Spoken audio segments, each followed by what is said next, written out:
Ladies and gentlemen, welcome to Pantisocracy, and this is your host, Miss Panti Bliss. Oh, thank you. What a lovely welcome. Of course, this is radio, so my listeners will just have to take it on trust that a large part of the enthusiasm of my audience was based on the fact that somehow I have managed to make myself look incredibly gorgeous, despite the fact that I'm wearing a huge, ugly medical boot contraption because I managed recently to break my ankle. But I did it in the services of entertainment. Anyway, so welcome to Pantisocracy, which is a society in which everyone is equal, and welcome to my salon gathering of interesting people doing interesting things. We like to describe Pantisocracy as a cabaret of conversations. A conversation for and about contemporary Ireland, or at least that's what we told the commissioning editors, and they seem to buy it. And tonight I have indeed got for you a fascinating set of folk sitting around our Pantisocracy table. Tony Bates is a psychologist who believes in living in the moment.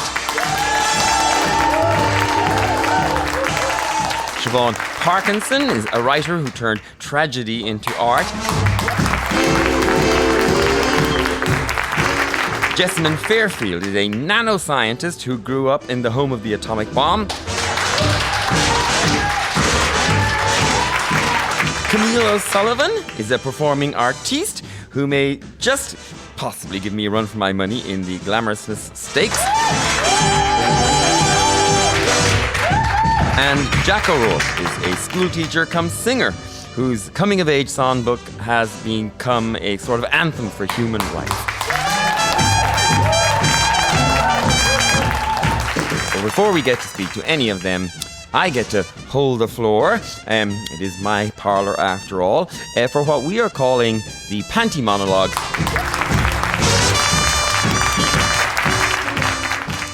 When I was in primary school, I was in the Ballinrobe School Marching Band, and I was really good. My glockenspiel and I were as one, and only the coldest of hearts could remain unmoved by my lyrical flourishes and precision marching on A Nation Once Again. Sister Frances wasn't supposed to have any favourites in her band, but everyone knew I was her favourite. Our nemesis was the Claire Morris Marching Band, 15 miles and light years away across the bog. Their band was older and bigger than ours, and although we would never have admitted it at the time, their uniforms were nicer and fancier than ours too. They also had a train station and a swimming pool, and they thought they were better than us. But everyone knew you could never get parking in Claire Morris, so they could feck off with their ideas above their train station. Claire Morris was the bog standard by which Ballinrobe judged itself. So in a spirit of competition that would have touched the cold heart of the brand new British Prime Minister Maggie Thatcher, beating the fancy-costumed Claire Morris band was our carrot, while Sister Frances's stern displeasure was our stick. Not mine, of course. I was her favourite. So when we qualified for the All-Ireland Schools Marching Band Finals in Killarney, it wasn't the thought of lifting the trophy after a spectacular performance of Our on the Veen that spurred us on through hours of practice, but rather the thought of the Claire Morris Band's crumpled faces as they stood, hopefully in the rain, and watched us lift it before they got the train home. I don't remember now which saint it was that Sister Frances had decided was concerned with the outcome of schools' marching band competitions rather than the sick and destitute, but whoever it was, we obviously prayed hard enough and often enough, because when we were clambering back onto our coach to return home from Killarney, Sister Frances proudly clutching the All-Ireland Schools Marching Band Winners' Trophy, everything was perfect with the world, and train stations and swimming pools and fancy uniforms seemed but trivial things. And when the coach stopped on the side of the road for a pee break, not long into the long journey back to Mayo, everything was still perfect with the world. And when Sister Frances took me and my two sisters aside and walked us a little way, away from the rest of the victorious peeing band, everything was still perfect with the world. And then she told us that Granny had died. Granny Hoban was a formidable woman who had raised 5 kids on a Guinness secretary's wage. She used to come, just to visit us on the train, or we would go to Dublin to visit her. But for the last while, she had been living in our back bedroom, which hummed constantly with the sound of her ventilator. Sister Frances said she was in heaven now, and I'd say God was already regretting letting cancer get her because she could be quite stern when she wasn't pleased. And I'd say she was already giving him a proper bollocking. Now, I knew what death was. After all, we'd already buried a whole cemetery worth of various pets in the garden, dogs and cats and budgies and hedgehogs and rabbits and sheep. But I had never known a person who had died before, and I knew that this was going to be a much bigger deal. We wouldn't be burying Granny Hoban at the bottom of the garden. And while the bus bumped its way back to Ballinrobe and my sisters cried, I cried too. Now, I cried because I wouldn't see Granny Hoban again, but I cried too because I wasn't really sure what not seeing Granny Hoban again would be like. But mostly I cried because I was sure that Mammy would be crying, and Mammy crying was a rare and awful thing, and I dreaded arriving home. Sister Frances has said that there'd be a lot of people in the house when we got there, and I imagined my Mammy, coming to the door to meet us, crying and sobbing terrifying grown-up tears, and inside in the sitting room there'd be lots of grown-ups, some of whom I would know and some of whom I wouldn't, all sitting around quietly crying and looking sad at me with big, significant grown-up looks because I was a granny orphan now. And when we got home, Mammy did come to meet us, and we were still crying, but Mammy wasn't crying. She was, smiling and hugging us and telling us that Granny Hoban would be very proud about the trophy. And inside in the sitting room, there were lots of grown-ups, like Sister Frances had said, but they weren't crying either. They were drinking and chatting and laughing and eating sandwiches and biscuits and telling jokes and remembering that time that Granny Hoban gave some fella a proper bollocking. It turned out that it's great crack when somebody dies. There was no biscuits and sherry when Sonny the Budgie had died. And I secretly hoped that someone else would die soon because the biscuits were fancy. But like everyone, as I got older, I became more familiar with death. There was Granny O'Neill, whose hand I touched as she lay in the coffin on her bed and immediately felt better because that cool plastic-feeling hand was definitely not Granny O'Neill's hand anymore. She was somewhere else, presumably better. And then there were neighbours and friends' parents and eventually friends. A lot of friends, actually, when AIDS was decimating my community. And I became familiar with death in other countries, too, and other cultures, and I learned that, actually, we do death really well in Ireland, much better than in other places. They worry about what to say and what to do, but we don't. Everyone knows the rituals. Neighbours gather, meals are made and delivered, drinks are raised, stories remembered, a life anecdoted. Lifts are organised, cars shared, removals to St. Mary's, hands shaken, and we are sorry for your troubles. The rituals are familiar and comforting. Everybody knows their role. They are easy and we are eased through loss. And losing things is the human condition. As we grow older, we lose our hair, our eyesight, our strength, our memory, our youth, our friends, and our loved ones. And if growing older is a process of losing things, then growing wiser is perhaps learning how to cope with their loss.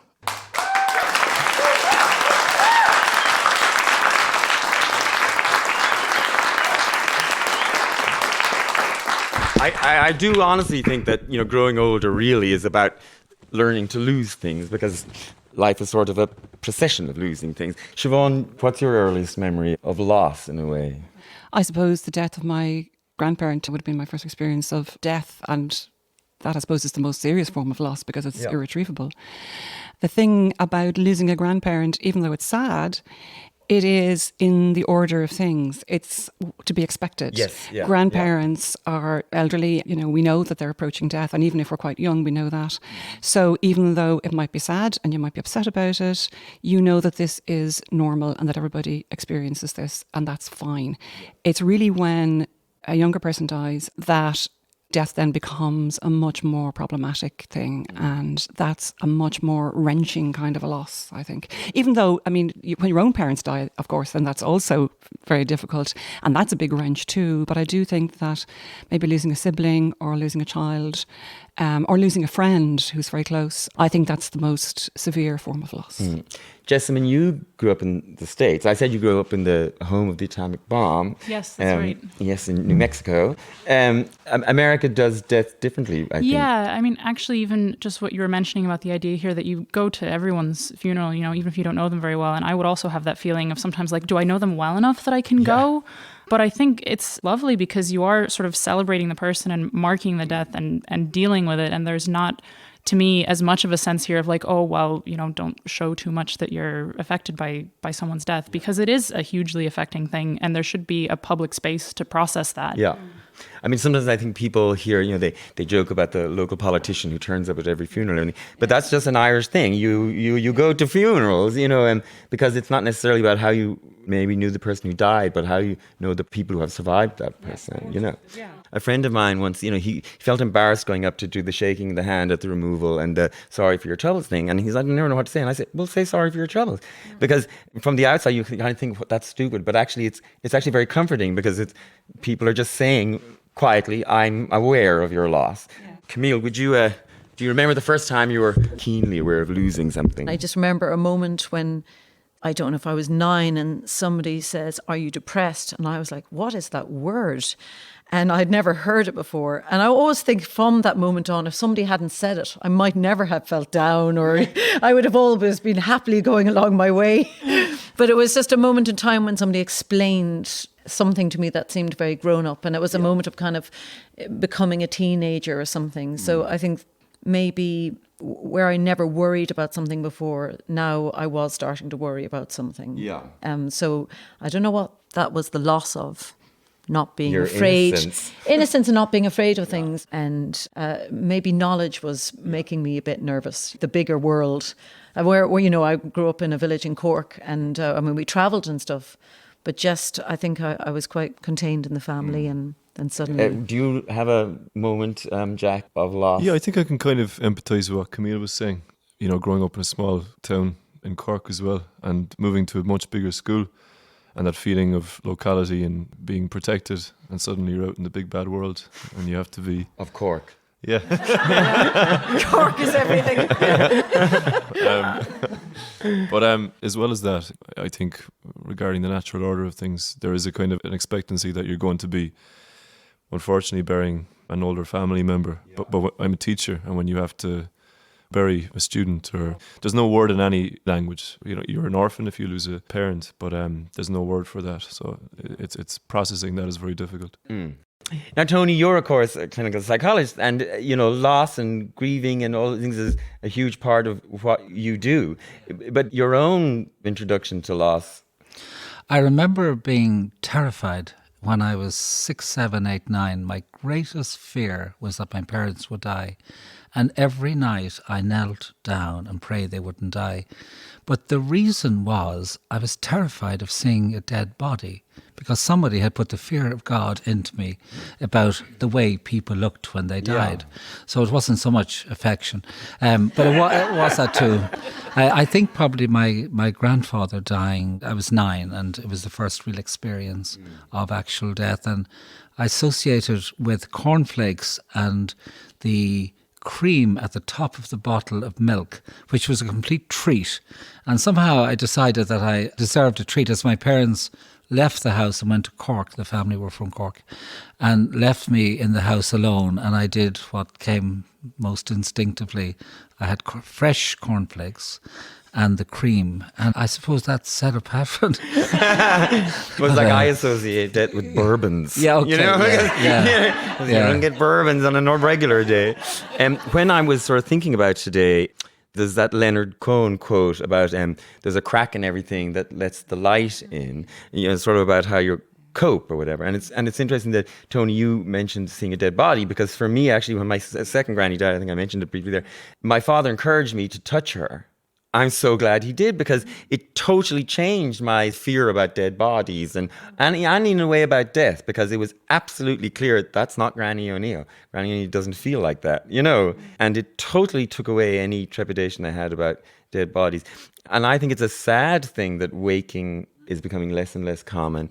And I wonder, my father's a vet, so, I saw the insides of animals, all the time. And, so I was very aware of the cycle and just things are messy and all of that. Yeah. And I think that was good for me. But Tony, that's, in a way, your job is about helping people let the light in. Would you agree with that? Well, I think my job has been almost about seeing the light, because I think when people are broken, there is an extraordinary moment where you see what is most beautiful in them. And I'm not romanticizing suffering and depression and anxiety, but over the course of my life, I've been privileged to have very honest conversations with people that feel very real and are very moving, and they're just the truth of people's lives. And as they speak their truth, there's also this pain, and the other side becomes more evident, the comedy and the beauty and the mystery of people's lives. And I think I've been able to experience when that sort of shell of defensiveness is cracked a bit, that actually you do see something. And I also think when we're broken, in a funny way, it actually brings out of other people an enormous kindness. When I look back at my life, I think of things that went badly wrong at different times. And it was when I experienced firsthand the incredible kindness of strangers. I'd never have known there was such kindness. So there's something happens when the cracks appear, I think, for all of us, everybody who's involved. And I was just lucky to pick a job where there was a lot of cracks, Yeah. I was with cracked people, and that was just the staff, Anyway, yeah. Yeah, and I suppose we keep so much of ourselves hidden all the time, and this is something you can't hide. If something really major has happened to you, you've had some really major loss, you can't pretend it hasn't happened, so you have to admit to something, you have to admit to your own weakness. And that's very transformative. Yeah. Yeah, well, in some ways, I think Camille, you're very famous for torch songs, and essentially they are about the cracks. In a way, I sometimes think artists couldn't exist without pain, in a way. I don't want to sound too... No, it's true. I suppose the I'm thing sure is... Britney Spears could exist without it, but you know what I mean? Yeah. She's gone through probably plenty. She has the gone poor through thing. a lot, Oh my the poor God. thing, yes. Well, I suppose the thing is, anything in theatre or music or singing, good theatre that gives you empathy or provokes you to think about life in a different way. And the kind of singers that I like Nick Cave or Tom Waits or Leonard Cohen, those are people that really try and delve into matters of the heart in a very kind of honest, authentic way. And usually what binds people is that it's a shared emotion of, I feel a bit messed up inside, or I've gone through heartache. And those are the greatest kind of moments of love song, is the things of not working out. And I think empathy is all part of that too, because it's interesting when you sing those kind of songs, you never telling an audience how to feel. It's just you're going through it yourself and you're feeling that emotion. And I suppose music is wonderful in that way because everybody has their own attachment to music. I mean, last night I went to see the documentary of, I adore Nick Cave's music, and I went to see his documentary about his new album. And of course, the sad loss of his son comes up in it. But everybody was in tears watching that. But it was him working through it through his music. And music can kind of just bring you to this other place. Well, Tony has a great quote, and if you can find the strength to survive the sort of the darkest times, that actually if you come out the other side, it makes you more alive as a person. I'm totally mangling what he said, but he said it much more poetically and beautifully. But that's the general gist. And Camille, you of course had a terrible car accident, and I felt that in a way it changed your life path. Yeah, I think it did. I would have been a scaredy cat probably before I was an architect and well on the way to doing that career. And I should have known, like when I was out on a building site with little flowers in my hair and stuff, the guys were like, "You're not supposed to be out here." I was, something about you, that's a performer girl. But I'd always wanted to sing or whatever. I wasn't sure about being in front of an audience or whatever, but it was the car accident, which was quite serious at the time and took a year to kind of learn to walk again, use my hands and everything. It was a moment. I suppose the thing is when the awakening was, this is one life and you better get on with it, and whether you're scared of it or not. So that did make things very clear. And then sometimes when I'm going through moments of anxiety or I'm nervous again, I wish I could remember how clear it was, how simple it was. It was a very pure kind of feeling of like, I just want to tell people who I love them. And if I didn't like them, I wish I could tell them. And now I'm going to tell them. And I did that. It was a great relief. And then, I still have anxieties about being a performer, but it was like, that was the path.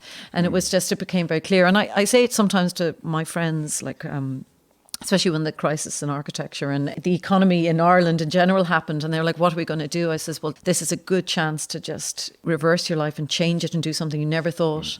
So I suppose the thing is, sometimes things happen to you in your life and you either ignore them and continue on, or you go, this is here to make something else happen or to open yourself up to it and be present. Because, Siobhan, you lost a child, and I feel that in a way that also changed the course of your life. Completely, yeah. I had a stillborn son, and it completely changed my life. I knew this baby wasn't going to survive, and so I had some time to adjust to it. And my big problem was terrible to know that my child was going to die, but it was also terrible to try and explain this to his brother, who was only 5. My first instinct was to write it down, and then I read the story to him, and then that's how he began to understand what was happening. And that was really the beginning of my career as a writer. So it was almost as if this child came into the world just so briefly, but he brought this gift. And it completely changed my life. So then I became a writer, and that's a long time ago now. That's 25 years ago more. But it also changed my husband's life. He did the same. He changed as well. He was a teacher, and shortly after this event, he became an artist. And so he's now with Turner, and so his life was completely transformed as well. So it changed our lives outwardly, in a very obvious kind of way, that we both have different careers now. Yeah. But of course, that outward change comes from an inner recognition that there are things in life that you should be doing, and something tragic like that can give you the opportunity to recognize that, and also gives you permission to do the thing. There are so many expectations on people to succeed and to do well and to get the mortgage and the house and the pension and the job and the car. And it's as if you're kind of caught in this maelstrom of having to achieve and succeed. And then something terrible happens. And the light then is, not only is this transformative emotionally for you, but you also have kind of public permission to make your life different. And everybody says, oh, that's great. Yep. Here's somebody now who's transformed their life. And actually that's true. It does give you this kind of space and time, and then you can say, okay, I'm going to change my life. And I did, and we both did. And I'm very grateful to that little boy. Yeah, because it's funny, because when I saw a quote from you saying something similar, it struck me that Olwen Foray was on this show before, and she lost some children, and she basically said exactly the same thing as you. Mm-hmm. And I just thought that, you two need to be best friends or something. Yeah. But the other, actually, I do slightly worry sometimes when amazing people like you say things like that, because I think it then sometimes people can feel that they must be transformed by bad experiences in their lives. And sometimes I think life just carries on. And tragedy can be so mundane sometimes. I want it to be all melodramatic, like in a movie, and then when it happens, it's so mundane. That's what annoys me about it. Like, I want my tragedies to be big and glamorous. But then, the next day, I still have to take the bins out. Yeah, exactly. And then there's also the thing, if you get, you go through all the grieving thing, and you do the funeral, and you shake the hands, and you do everything, and you're feeling, oh, I'm fine now, I'm doing well, this is grand. And then you wake up, and they're still dead.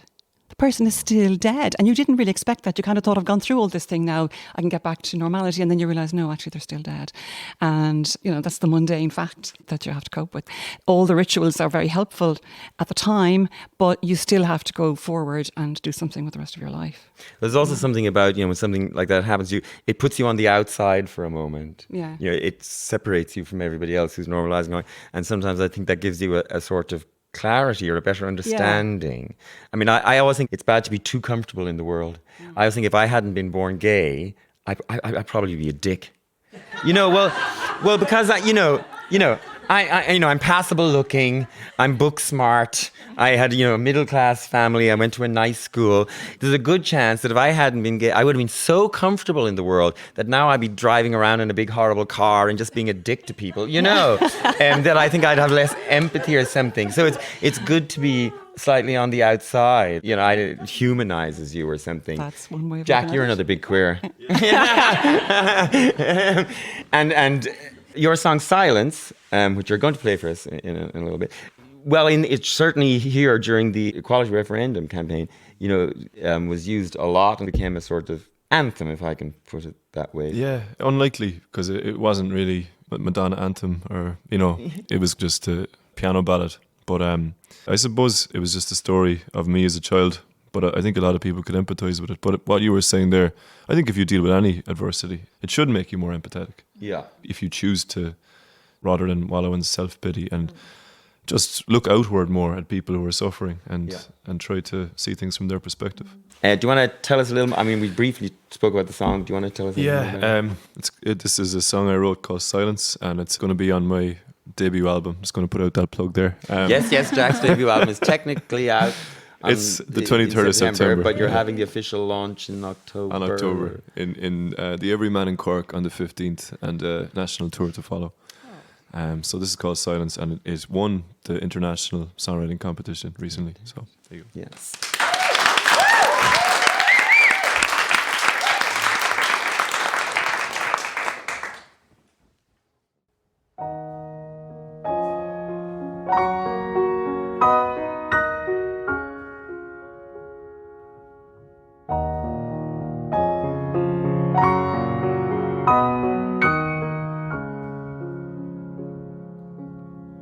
The boy asked for kitchen toys from Santa Claus. No need for John Deere's. He liked bright colors and glamour on his bedroom wall, chaise longues and chandeliers. Could puck around a schlitter, but he ran away from the ball. The oldest in the litter, but felt gangly when standing up tall. He'd been begged, plastic tea set strengthened up that wrist. When they laughed at school, blue-tacked Robbie Fowler's hat-trick made a boxing fist, stained safe by playing the fool.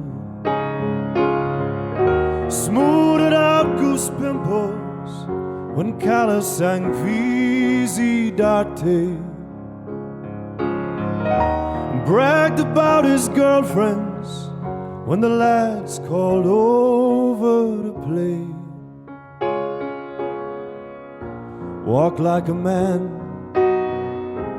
keep your shoulders broad, ease up on your mincing, you'll fit in with the crowd. What becomes of silent songbirds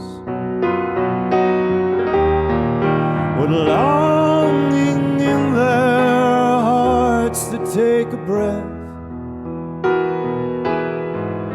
and break out in song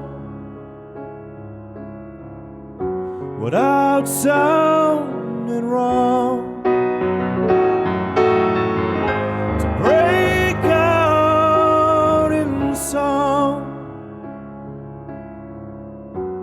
Without sounding wrong.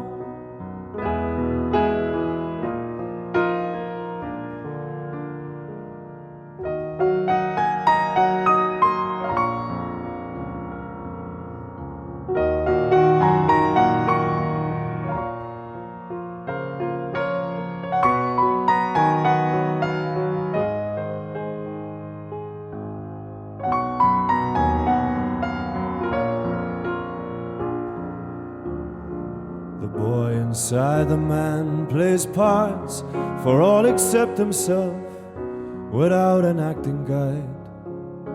His real persona's in a coma, love's left on the shelf, can't show his other side. Small talk with handsome strangers, he looks down as they see through his guise.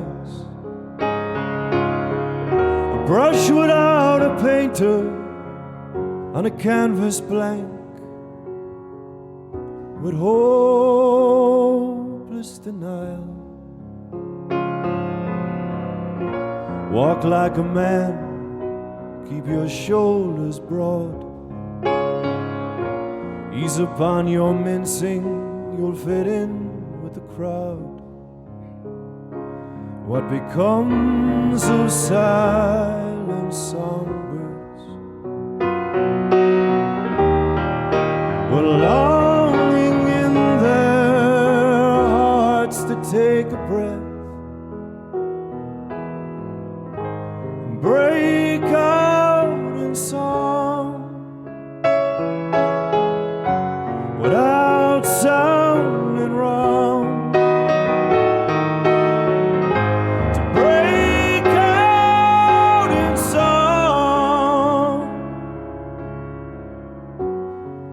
without sounding wrong.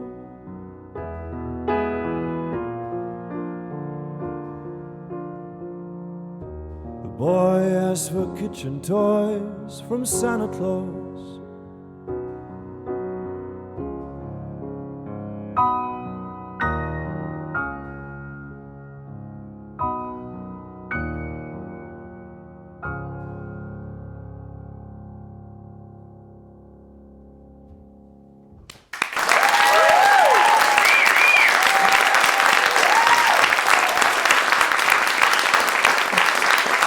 Thanks, Jack.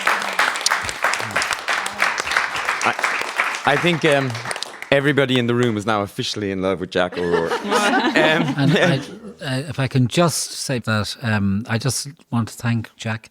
And, for me, that just is an experience of where music and art just can puncture a hole in that shell we craft around ourselves and call sanity. And it is beautiful. It's really powerful. I hadn't heard it before at all. And I always say mental health, for me, it's not about feeling good. It's about facing what's real and what's difficult and then feeling great, because we feel so much more liberated and connected and real when we do face these difficulties. And that came to me just listening. One of the things I've really enjoyed about doing this show is it's been an opportunity, and we've tried a lot, to bring artists and academics together, because it turns out they have a lot more in common than I thought. And education has been one of the big sort of combined things. And in a way, you are the poster boy for that, because one of the things I like about you, there's many things I like about you, you're a big handsome man from Cork, but one of the things I like about you is that, you're a teacher, and you're also a successful singer, but you're not one of those people who is only teaching to get you to musical success. Teaching is something you're passionate and driven by, and given the opportunity, you'll keep teaching. But I think as an artist and as a performer, and as an author, it's so self-absorbed. Jesus, you're in your head all the fucking time, and thinking about promoting yourself. And I think sometimes to go into a classroom and to be responsible for people and to care about them, it just gives you a different frame of mind, and it puts things into a greater perspective, that when you are out there performing and promoting your own work, you realize it's not the be all and end all. Yeah. Jessamyn is a nanoscientist. Actually, just give us the 30-second explanation of... Well, basically, I work with nanomaterials that are incredibly tiny, and I'm trying to make electronics that work more like the human brain from them. That's my research. And then I also run this research and comedy variety night called Bright Club. Yes. And of course, one of the other things that you're interested in, and so many, I would say younger scientists are into, is trying to educate basically people about your work and explain your work. It's become like a real thing with the younger scientists, because I think older scientists didn't care if other people understood. They were almost proud of it. Yeah, there's this very strong movement, and I think especially in Ireland, of like science communicators who are professional, like scientists or engineers, mathematicians, and even in the other fields as well, like arts and humanities and social sciences, trying to get out there to the public and to talk to people about what they're doing and to throw away jargon and to really engage with people, because also you learn a lot about what you're doing by doing that. Someone will ask a question based on like the 30-second description of your research, and you go, oh my God, I never thought of that. Oh, and then you go back to the lab for a while. And cry. And then you create. Yes. Jessamyn, one of the things about you that's interesting is that maybe it was almost inevitable that you were going to be a scientist. You're absolutely steeped in science as you grew up with scientists, parents and scientists, neighbors and scientists. Tell us a little bit about that. That's exactly right. So Los Alamos as a town where I grew up did not exist before World War II. It was founded to be the sort of secret home of the atomic bomb project during the war. And so scientists from across the country were shipped in secret to live there all together to work on the bomb. And after the war, they sort of revealed that the town was there, but like it was chosen to be in the middle of nowhere. And so now it's still a national lab that does a lot of different types of science and engineering. But like you wouldn't really go there unless you were a scientist and you were working at the lab, because there's nothing around. Like when I was in high school, the only movie theater in town closed. And we had to drive like an hour to get to a different movie theater. And it was like, oh, all right. And so, yeah, for me growing up, like most of the adults that I knew were like, you know, a biochemist or mathematician or engineers of various stripes. Most of the people that I knew who went off to college were like, oh, I'm going to study science or engineering. Of course, those are the things that you study. And then a lot of them had to make the call home of like, oh, I've discovered English literature. I've discovered modern dance. I discovered boys. Yeah. Yeah, but so like my parents are a biochemist and a mathematician, and it just was definitely at least somewhat expected of me that I would go into some sort of similar field. And I ended up in physics, which I love, but then also doing on the side things like creative writing and music. Yeah. And it's been great, especially since I've moved to Ireland, finding ways to merge those things and to blend science with art and science with music and ideas and all these things. Tony, one of the other things that you say is it only takes one good adult, and much of your work is about young people and helping them to cope with depression or one good adult. I think, what we found in Headstrong was that there was, we did this research to understand young people and their experience. And whilst we knew that, 1 in 4 and all that stuff were not feeling so good, that wasn't so interesting. And we asked the question, what are the protective factors in young people's lives or in all our lives, and what are the really risk factors given all the millions of things that go wrong and because happen? I should just say, you started Headstrong, which is an organisation which is involved with young people and their mental health. I worked for years with the head of psychology in James's, and I suppose the question I heard more often was that if only I'd had someone at 14 or 15. And, when you've heard that for 25 years, you kind of feel, well, maybe that's pointing to something. And there seemed to be an enormous gap around young people. And yet that's where it was all happening. Things were going wrong, And so, I started out on that. And I suppose I had to learn about young people and their experience. And so you listen, and then research is a kind of listening. And the most powerful predictor of recovery and resilience was the availability in a young person's life of at least one good adult who knew them personally and who believed in them and who was available to them. And of course, this is entirely familiar. None of us have got here without such a person. Every story, you've got Bagheera in Jungle Book, you've got Gandalf, you've got Dumbledore, you've got all these characters that are always critically important in the lives of slightly traumatized young people. But in all our lives, I was talking to young people yesterday and said the most important thing you can do for your mental health is actually to know who that person is. Not that you have a conversation about depression and anxiety, but you actually know that person who seems to get you. And it can be your mother, father, it can be a grandparent, a teacher, an older sibling. But, I said, just take a moment in the next month and just tell them, I like being around you, or I like talking to you. And then to adults, I say, look, you don't even know how important the role you're playing, not just as parents, but with nieces and nephews. And you actually look at them with respect, and you just act in your own way very normally. But that could be so life-giving for that young person because nobody else is doing that. A look can transform somebody's day and even their life. And you're very interested in bringing this into schools and mindfulness. I'm stepping down after 10 years as CEO, and I'm going to work in schools completely because I'm really struck by the fact that we still have a very strange idea of mental health in schools and how it works. And I'd love to see, can we transform the culture of schools to make it a much more supportive and healthy place for young people to be. And it's an idea whose time has come. The school mental health. Jack, in a sort of a modern Irish school, is that something they're more aware of than they would have been in the past, the mental health of their students and that? Yeah, I think so. I can only speak from my own school, but our duty of care to our students is very important to us as teachers. And if it's not, you're in the wrong job. You see them every day and you notice little changes. And I think it's just a more diverse society. And I think there's more acceptance and respect for difference. And because Siobhan, you of course were the first children's laureate. I was, 2010 to 2012. And I do a lot of work in schools because most of my writing is for children. And I think, there's one good adult. I mean, very often it is a teacher, isn't it? And a lot of people look back on a teacher who helped them through a tricky... Even the teacher doesn't even know always that they're doing it. But I think the whole education system is kind of caught up in this nexus of competition. Competitiveness is everywhere in schools. And it's not just the parents. It's also the children being themselves very competitive. A lot of the work that I do in schools is to do with creative writing. And I always now work collaboratively, get the children to work collaboratively on a story.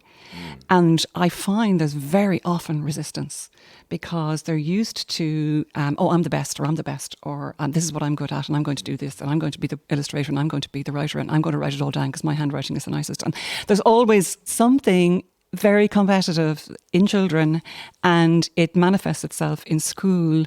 And I think that's something we also have to guard against and try and break that, the kind of the hold that competitiveness has on children. And of course the education system, because it's all about points and getting into whatever you want to do when you leave school, it's kind of ingrained in the education system, and I really don't know how that can be reformed. I think it's intergenerational, Yeah. To break that down. Yeah. It's a huge, sometimes you go in and you task. say, you say to your students, the leaving cert or the junior cert isn't the be all and end all, and they're looking at you aghast, you know. It's desperately important at the time, but yeah. I have never, ever once been asked what results I got in my leaving cert or the inter-cert. there you go. And I think about you, Siobhan, though, that actually people sitting here who don't know you, you're a writer, you're going along, you're writing and reading books is the most important, one of the most important things in your life. It's your joy, it's your passion. Yeah. And then you lose most of your sight. Yeah. To the point where actually you can't just pick up a book and read it. No, that was And actually that's a loss. That's a huge loss. Wow. Yeah, it's a huge loss. And it happened to me quite young. I was in my 40s when this happened. And luckily there is technology to help, and I can read in various ways, but I can't pick up a book. I can't, and I hate going into bookshops. I used to love bookshops. And now I hate going into bookshops because sometimes I can't even read the titles. And I used to say to people when it first happened, I saw the world through the medium of print. And now I don't anymore. And everything's changed. So it was hugely difficult. But technology really, really does help. There's some great stuff out there. So you get used to it as well. You get by. Well, just in case there was any doubt in your mind, I am fecking gorgeous. Jessamyn, is there any chance that nanotechnology might come to Siobhan's aid?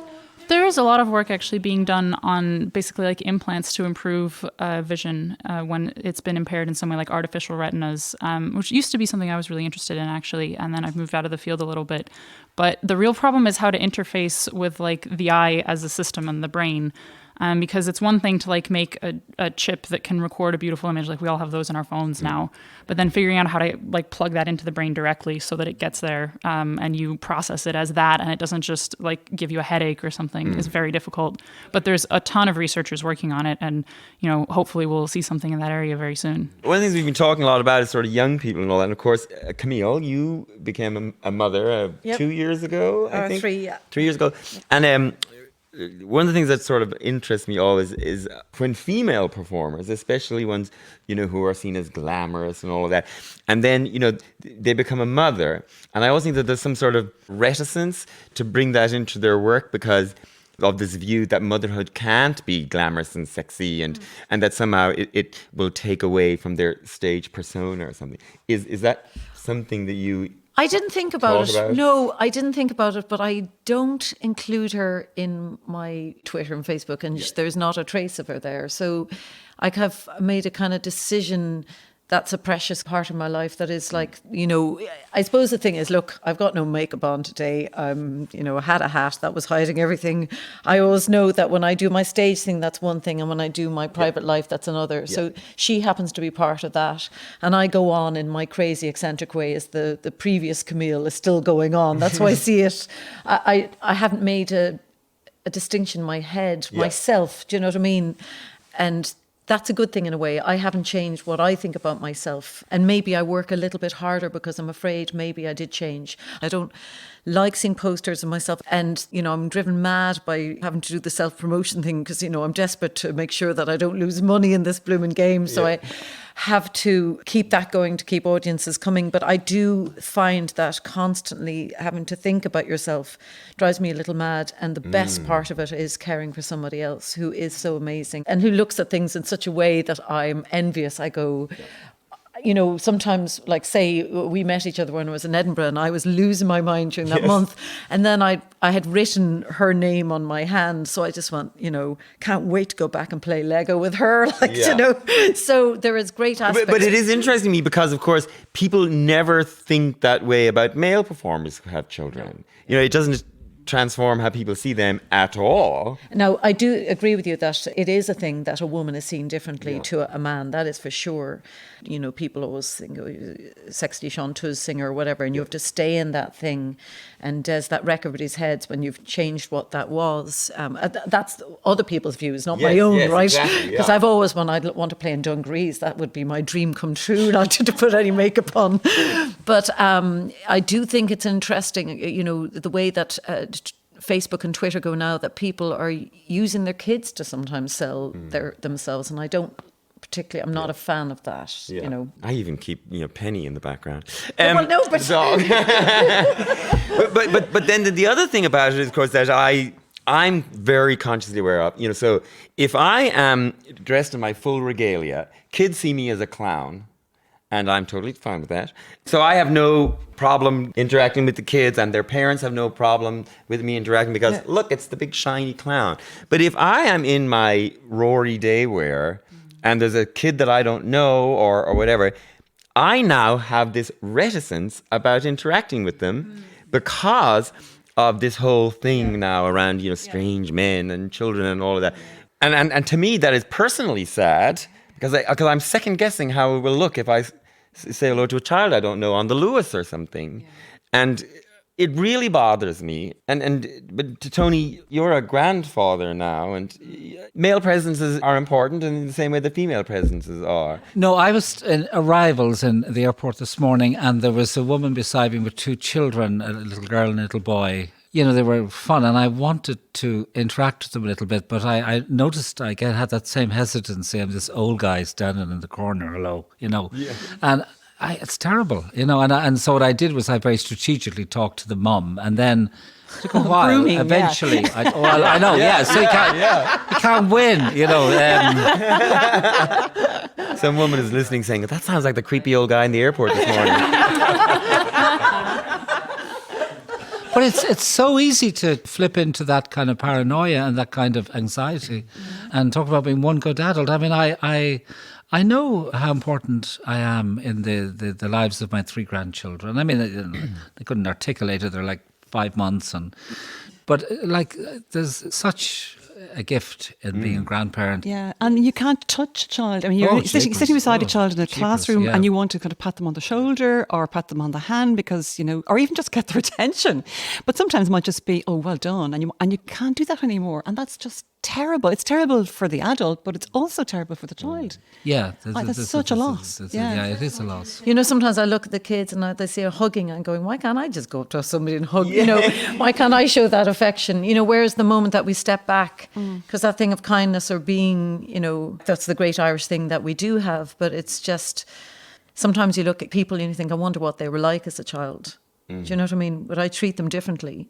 Because it's an adult now, and there's a bit of distance. People like you, male teachers, are becoming less and less common. Is that?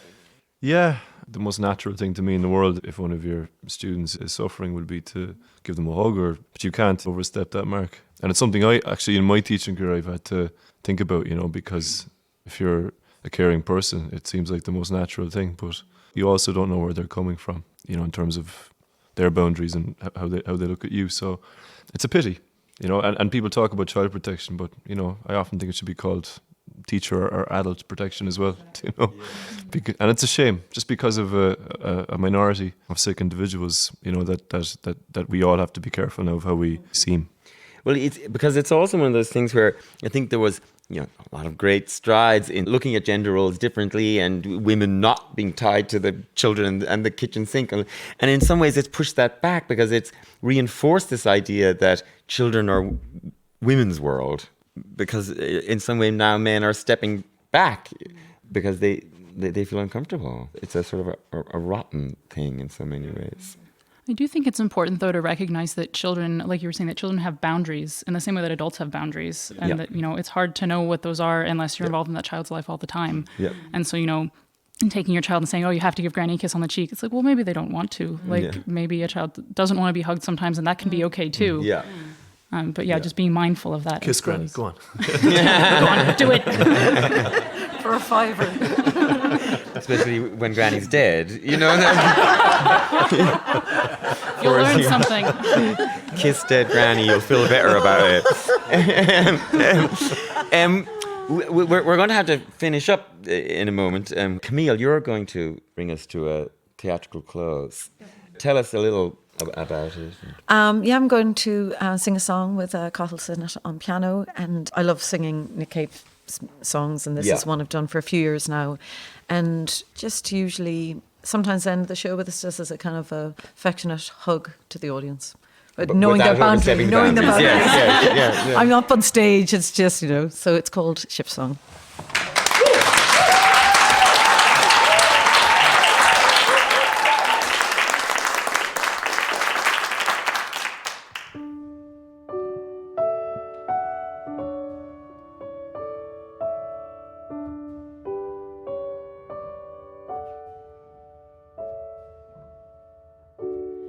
Come sail your ships around me and burn your bridges down. We make a little history, baby, every time you come around. Come lose your dogs upon me and let your hair hang down. You are a little mystery to me every time you come around. We talked about it all night long. We defined our moral grounds. But when I crawl into your arms, everything comes tumbling down. Come sail your ships around me and burn your bridges down. We make a little history, baby, every time you come around. Your face is falling sad now, for you know the time is nigh, for I must remove your wings, and you must learn to fly. Come sail your ships around me and burn your bridges down. We make a little history, baby, every time you come around. Come lose your dogs upon me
chemistry, baby.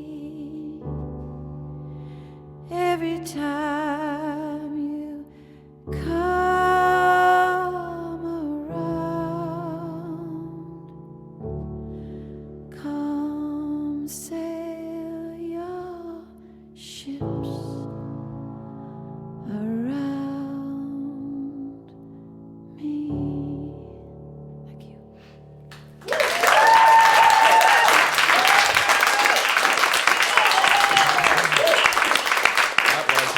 So gorgeous. So beautiful. Thank you, Camille. That, of course, was Camille O'Sullivan. And thank, of course, to all of my guests here today. Tony Bates, Siobhan Parkinson, Jack O'Rourke, Jessamyn Fairfield, and, of course, Camille. And, of course, thank you to our listeners. And remember, you can catch all episodes of Pantisocracy on rte.ie or on pantisocracy.ie. And our next show goes out on Bank Holiday, Monday, October 31st at 2 p.m. So we're moving into a whole daytime experience, which means I'll be getting into makeup at like 5 a.m. Anyway, I've been Panti Bliss. Thank you for listening. Thank you.